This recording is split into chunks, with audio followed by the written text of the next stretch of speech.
Covid மறுபடியும் வர ஆரம்பிச்சிருச்சா? Covid கம்பேக்கா? நெறைய கண்ட்ரீஸ்ல கோவிட்லாம் ரைஸ் ஆயிட்டு இருக்காமா. இந்தியால கூட வந்து 1, 2 பேருக்கு வர ஆரம்பிச்சிருச்சுன்னு சொல்றாங்க. மதன் என்ன ஆச்சு? அப்படிங்கிற ஒரு பர்ட்டிகுலர் கமெண்ட்ட லாஸ்ட் 2 டேஸா என்னோட கமெண்ட் செக்ஷன் ஃபுல்லா பார்க்க முடிஞ்சுச்சு. இன்னைக்கு வீடியோல நம்ம என்ன பார்க்க போறோம்னு பார்த்தீங்கன்னா, கோவிட் உண்மையிலேயே கம்பேக் குடுக்குதா? குடுத்துச்சுன்னா அத நம்ம கன்சர்ன்டா எடுக்கணுமா? இந்த லாக்டவுன்லாம் வருது அப்படி இப்படின்லாம் வந்து ஒவ்வொரு டைமும் கோவிட் வரப்போ சொல்லுவாங்களே, அதெல்லாம் நம்ம கன்சர்னா எடுத்துக்கணுமா? இந்த தடவை என்ன ஆகும்? நம்மளோட ஃபியூச்சர் எப்படி இருக்கும்? கோவிட் வந்தா என்ன? வரலன்னா என்ன? எல்லாத்தையும் டீடைல்டா பார்க்க போறோம். இப்போ இருக்கிற சிச்சுவேஷன் என்னங்கிறது வரைக்கும் சேர்த்து. ஓகேவா? சோ எல்லாத்தையும் முழுசா பார்க்க போறோம். ரொம்ப சிம்பிளா உங்ககிட்ட எக்ஸ்பிளைன் பண்ண போறேன். பட் அது கூட முக்கியமா ஒரு விஷயத்த பார்க்க போறோம். இவ்ளோ நாள் நம்ம வந்து கன்டினியூஸா வேக்சின் போடுறோம்.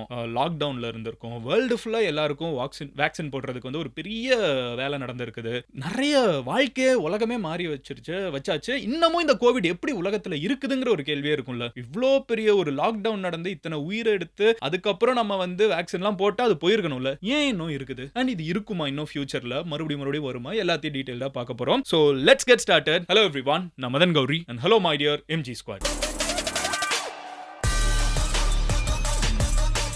ஃபர்ஸ்ட் விஷயம் என்ன அப்படின்னு பார்த்தீங்கன்னா, நான் ஒரு விஷயத்த சொல்லிடுறேன்ப்பா. போன தடவை வந்து இதே மாதிரி தான் ஐ திங்க் பிஃபோர் 6, 7 மந்த்ஸ் வந்து கோவிட் வந்துருச்சு அப்படின்னு நான் பேசினப்போ நான் தெளிவா சொன்னேன். இங்க பாருங்க சைனால கோவிட் வந்துருச்சுன்னு சொல்றாங்க. ஆனா உண்மையிலே நிலவரம் அப்படிலாம் கிடையாது. யாரும் பயப்பட தேவையில்லைன்னு சொன்னேன். ஆனா கடைசியில பிளேட்டை எப்படி மாத்தி போட்டாங்கன்னா, நான் தான் அந்த மாதிரி சைனால வந்துருச்சுன்னு சொன்னேங்கிற அளவுக்கு எல்லாரும் பிளேட்டை மாத்தி போட்டீங்க. உங்களே சொல்ல சில பேர் இருக்காங்க. இங்கே இருக்கக்கூடிய பிளாக் ஷீப்ஸ் இருக்குது. அந்த மாதிரி வந்து நம்மள வந்து சோஷியல் மீடியால பரப்பி விட்டுட்டு இருந்தாங்க. தெளிவா வீடியோ ஃபுல்லா பாருங்க. ஸோ ஃபர்ஸ்ட் விஷயம் இப்போ என்ன நடந்துட்டு இருக்குது? ஏன் இந்த மாதிரி நியூஸ் மறுபடியும் பார்க்குறோம்? கோவிட் வருதுன்னு என்ன நடந்துட்டு இருக்குன்னு பாத்தீங்கன்னா, there are countries ஓகேவா, வரலன்னுலாம் சொல்லல, கொஞ்சம் கொஞ்சமா நம்ம ரிப்போர்ட் பார்த்துட்டு தான் இருக்கோம். எங்கன்னு பாத்தீங்கன்னா, சிங்கப்பூர்ல வந்து கொஞ்சம் கேசஸ் ரைஸ் ஆகிறத பார்க்குறோம். ஜப்பான்ல வந்து கேஸ் ரைஸ் ஆகுதுங்கிறது வந்து it's a crazy thing because அங்க வந்து one of the highest vaccination இருக்கக்கூடிய கண்ட்ரி வந்து எதுன்னு பாத்தீங்கன்னா ஜப்பான்ல. ஆனா அங்கேயும் கொஞ்சம் கேசஸ் ரைஸ் ஆகிறத பார்க்குறோம். சவுத் கொரியால, இந்தோனேஷியால, வியட்நாம்ல, மலேசியால பிளஸ் இந்தியாலயும் கேசஸ் வந்து ரிப்போர்ட் ஆகிறத நம்ம பார்க்குறோம். ஆனால் ஒரு விஷயத்தை நம்ம முக்கியமா கவனிக்கணும். வர்றவங்க வந்து ஆனா யாருமே ஹாஸ்பிட்டல்ல போய் அட்மிட் ஆன வீடியோஸோ இல்ல கோவிட் ஃபர்ஸ்ட் டைம் வந்தப்போ நம்ம பெருசா லாக்டவுன் வீடியோஸோ இன்டர்நெட்ல பார்க்கல.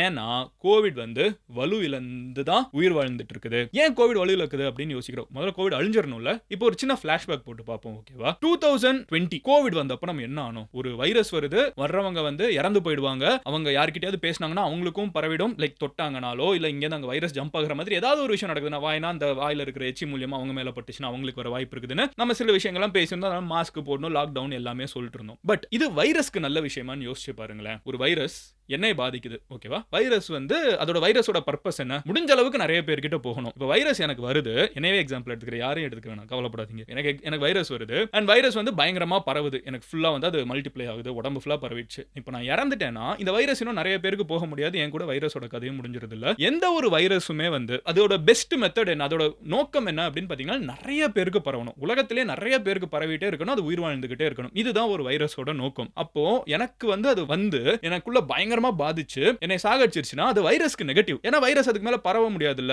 நம்ம இப்போ கோவிட் வந்தப்போ என்ன பண்ணோம்? ஐசோலேட் பண்றோம் கோவிட் அவங்கள வந்து நம்ம அவங்க கிட்ட இருந்து நம்ம எடுத்துக்க மாட்டேங்கிறோம். வைரஸ் எடுத்துக்காததுக்கு என்னென்ன வேலை பார்க்க முடியுமா, மாஸ்க்ல இருந்து சானிடைசர்ல இருந்து வேக்சின் வரைக்கும் நம்ம எல்லாத்தையுமே எடுத்துட்டு இருக்கோம். அப்போ அந்த இடத்துல அந்த வைரஸ் அழிஞ்சு போகுது. வைரஸோட குணாதிசயமே என்ன அப்படின்னு பாத்தீங்கன்னா, அது முடிஞ்ச அளவுக்கு பரவணும் அப்படிங்கிறது தான். எந்த வைரஸ் பரவும் அப்புறம் அந்த வைரஸ் வந்து மியூட்டேட் ஆயிட்டே இருக்கும், இம்ப்ரூவ் ஆயிட்டே இருக்குது. மியூட்டேஷன் நம்ம கேள்விப்பட்டோம், ஞாபகம் இருக்கா? ஆல்பா, பீட்டா, ஓமிக்ரான் அதெல்லாம் நம்ம கேள்விப்பட்டோம். கரெக்ட்டா? டெல்டா வேரியன்ட் இதெல்லாம் ஞாபகம் வருது. அப்படியே ஃபிளாஷ்பேக் போட்டு அப்படியே ஒரு வுட் பேக்ரவுண்ட்ல உட்கார்ந்து மதுரையில உட்கார்ந்து பேசினது தான் ஞாபகத்துக்கு வருது, லாங் ஹேர் வச்சுட்டு. ஸோ எனிவே கமிங் பேக் என்னன்னு பாத்தீங்கன்னா, ஸோ அப்படிதானே நம்ம வைரஸ் என்ன பண்ணணும்? It has to multiply maximum. ஆனா மல்டிப்ளை ஆகக்கூடிய ஹியூமன்ஸ் வந்து இறந்து போனாங்கன்னா அது வைரஸ்க்கு நல்லது இல்லை. ஏன்னா அது இன்னும் நிறைய பேர்கிட்ட மல்டிப்ளை ஆக முடியாது. ஸோ பெஸ்ட் வைரஸ் வந்து என்ன பண்ணணும்னு பாத்தீங்கன்னா, நிறைய பேர்கிட்ட போகணும். ஆனா வந்ததே தெரியாத மாதிரி சைலண்டா நமக்குள்ளே இருந்துக்கணும் தான் பார்க்கும். இப்பவும் அந்த மாதிரி வைரஸோட அடுத்த வேரியன்ட் வந்திருக்குது. JN1 அப்படிங்கிற ஒரு வேரியன்ட் இருக்குது, LF7 அப்படிங்கிற ஒரு வேரியன்ட் இருக்குது, NB1.8 அப்படிங்கிற ஒரு வேரியன்ட் இருக்குது. ஸ்டார்டிங்ல தான் இந்த ஓமிக்ரான், டெல்டா, காமாலாம் வச்சிட்டு இருந்தோம். இப்போலாம் பேர் போடா JN1,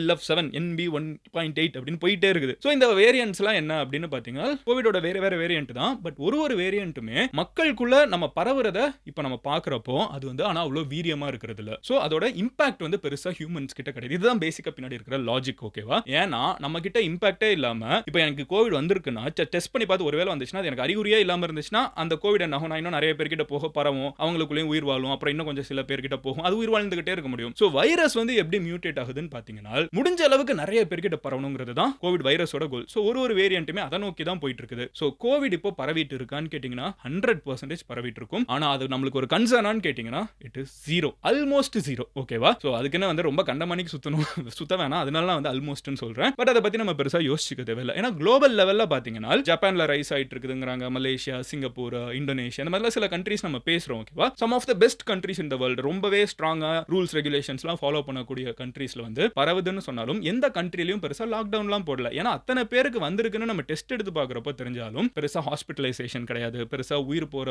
கதையெல்லாம் கிடையாது. ஏன்னா ஒன்று, நம்மளோட பாடி வந்து ஃபர்ஸ்ட் இதோட இதை விட பயங்கர இதோட என்ன இதில் ஹொக்கும் பாட்டில் வரும்ல, உன் அலும்ப பார்த்தவன் உன் அப்பன் விசில கேட்டவங்கிற மாதிரி இந்த வேரியன்ட் இப்போ வந்துட்டு இருக்கிற இந்த பச்சா வேரியன்ட்லாம் இருக்குல்ல, இதோட ஒரிஜினல் வேரியன்ட்டே நம்ம பார்த்தாச்சு. நம்ம உடம்பெல்லாம் அதுக்கே இம்யூனா இருக்குது, அதை வச்சு நம்ம வேக்சின் போட்டு நம்ம ரெடியாக இருக்கோம். அப்போ இந்த வேரியன்ட்லாம் நம்மள பெருசாக எதுவும் பண்ணாது. ஏன்னா இதோட வீரியம் கம்மியாயிட்டே போயிட்டு இருக்குது. இதோட ஸ்ப்ரெடபிலிட்டி மட்டும் தான் இந்த வேரியன்ட் இம்ப்ரூவ் ஆக அதை ஃபோக்கஸ் பண்ணிட்டே இருக்குது. ஸோ இப்போ நிறைய பேருக்கு கோவிட் வந்தாலும் அதெல்லாம் நம்ம அவ்வளோ டெஸ்ட் கூட பண்றது இல்லை, நம்ம அதை சீரியஸ் எடுத்துக்கிறது இல்லை. ஒருவேளை நிறைய பேருக்கு கோவிட் வந்தாலும் அது பெருசா ஹியூமன்ஸை பாதிக்காது. இந்த உயிர் போகிறது, அப்படியே பயங்கரமா லாக்டவுன் வர்றது, வேற வழியே இல்லை, அது பயங்கரமா பரவிடும்னு யோசிக்கிறது அந்த அளவுக்கு யோசிக்க தேவையில்லை. ஸ்டில் அப்படிலாம் நம்ம சொன்னாலும் இருந்தாலும் நம்ம ப்ரிகாஷியஸா இருந்துக்கணும்ல. அதுக்கு சில விஷயம் எப்பவுமே பார்த்துக்கிறது பெட்டர். அதுதான் வேர்ல்டு ஹெல்த் ஆர்கனைசேஷன்ல இருந்து எல்லாருமே சொல்லுவாங்க. ஒன்றும் இல்லைங்க, கூட்டத்துக்குள்ள போறப்ப மாஸ்கை போட்டுக்கிறது, இந்த airport, bus stand, railway station, public space, திடீர்னு யார்கிட்ட இருந்தாலும் நம்மளுக்கு ஜம்ப் ஆகுங்கிற நேரத்தில் மாஸ்க் போட்டுக்கிறது ஒரு பேசிக்கான விஷயம். வெளியே போயிட்டு வந்தா கையை கழுவுறது, கரெக்டா?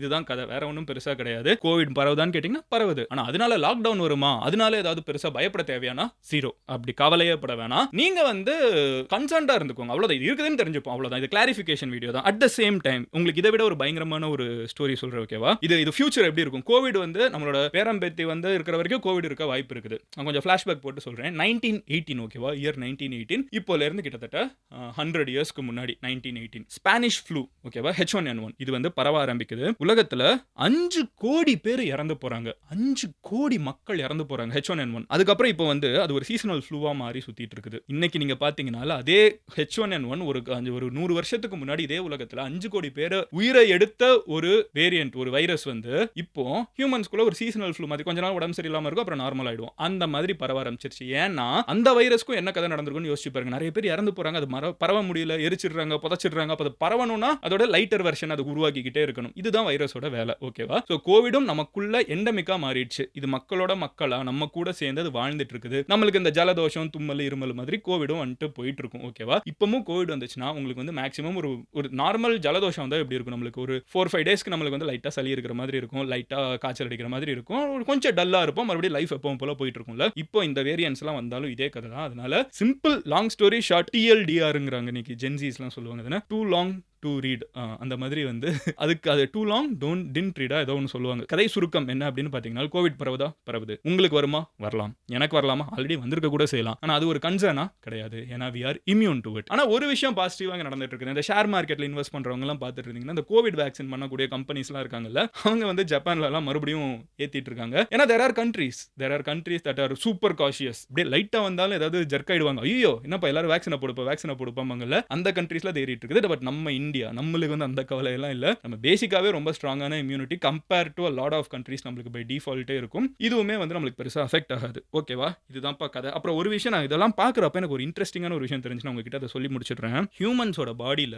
43% தான் நம்மளோட செல்ஸ் இருக்கான். ஜஸ்ட் ஃபார் லெஸ் தேன் 50% தான் நம்மளோட உடம்புல நம்மளோட செல்லே இருக்கான், ஹியூமன் செல்லே இருக்கான். மீதி இருக்கக்கூடிய 50%க்கும் மேல ஃபங்கை, வைரஸ், பாக்டீரியா இதெல்லாம் தான் இருக்கான். ஸோ நம்ம வந்து இந்த வைரஸை பார்த்து பயப்பட தேவையில்லை. ஏன்னா உங்க உடம்புக்குள்ள உங்களை பார்த்தே சொல்றேன், உங்க உடம்புக்குள்ள ஃபங்கை, பாக்டீரியா, வைரஸ் எல்லாமே இருக்குது. அது ரொம்ப பெரிய அலார்மிங்கான ஒரு விஷயம். கன்சர்ன்டா இருக்கணும். லாக்டவுன் வரப்போகுது, வீட்டை விட்டு வெளியே அப்படிலாம் இருந்துச்சுன்னா முதல்ல நான் தான் உங்ககிட்ட வந்து சொல்லுவேன், take it from me, it is not going to happen. ஓகேவா? பெருசா லாக்டவுன்ல ஒன்றும் வர போறதுல, கோவிட் நம்மளோட ஃப்ரெண்டா நம்ம கூட வாழ ஆரம்பிச்சிருச்சு. இதுதான் இது அர்த்தம். கூட்டத்துக்குள்ள போறப்ப மட்டும் கேர்ஃபுல்லா இருந்துக்கோங்க. ஓகேவா? கிளியரா? உங்க ஃப்ரெண்ட்ஸ் யாராவது வந்து மச்சான் மறுபடியும் கோவிட் வர ஆரம்பிச்சிருச்சு, ஒர்க் ஃப்ரம் ஹோம் கிடைச்சிரும், நம்ம வந்து வீட்டில் உட்காந்தே படிக்கலாம், ஸ்டடி ஃப்ரம் ஹோம், கிளாஸ் போவேணாம், காலேஜ் போவேணாம் அப்படிலாம் பேசினாங்கன்னா தலையில தட்டி, அப்படிலாம் ஒன்றும் இருக்க போறதுலடா, வாழ்க்கை எப்பவும் போல போயிட்டு இருக்க போகுதுங்கிறத சொல்லுங்க. Covid is once in a century happening. சீரியஸா இப்படி ஒரு கான்செப்ட் இன்னைக்கு பிறகுற ஒரு குழந்தைக்கு நம்ம எக்ஸ்பிளைன் கூட பண்ண முடியாது. மொத்த வேர்ல்டே ஷட் டவுன் ஆகி 2 வருஷம் எல்லாரும் வீட்ல மட்டுமே உட்கார்ந்துட்டு இருந்தோங்கிற ஒரு கான்செப்ட் இன்னைக்கு ஒரு குழந்தை கிட்ட நம்ம எப்படி எக்ஸ்பிளைன் பண்றது? அப்படி ஒன்று நடக்குமான்னு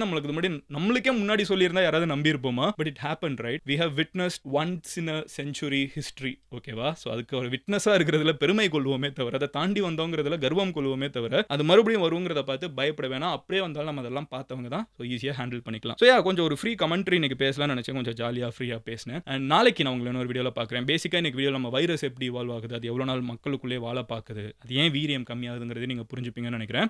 ஸோ நாளைக்கு நான் வேற ஒரு டாபிக் பேசுகிறேன். அது என்னவா இருக்கணுங்கிறத நீங்கள் கமெண்ட்ல சொல்லுங்க. நீங்க மதன், நீ சொல்ற மாதிரி கோவிட்ல ஒரு மேட்டரே இல்லை மதன், இதெல்லாம் சப்பதான் அப்படின்னு நினைச்சீங்கன்னா எஸ் அப்படின்னு கமெண்ட் பண்ணுங்க. இல்ல இது ஒருவேளை பெருசாகலாம் அப்படின்னு நினைச்சீங்கன்னா நோ அப்படின்னு கமெண்ட் பண்ணுங்க. 100% நான் எஸ் சொல்றேன். பட் உங்களோட ஒப்பீனியன் என்னங்கிறத கமெண்ட்ல சொல்லுங்க. நீங்க என்ன பர்சனலா ஃபாலோ பண்ணணும்னு நினைச்சீங்கன்னா மதன் கௌரின்னு சொல்லி இன்ஸ்டாகிராம்ல சர்ச் பண்ணுங்க. It's verified profile. ஈஸியாக என்னை வந்து ஃபாலோ பண்ண முடியும். Love you all, take care, by.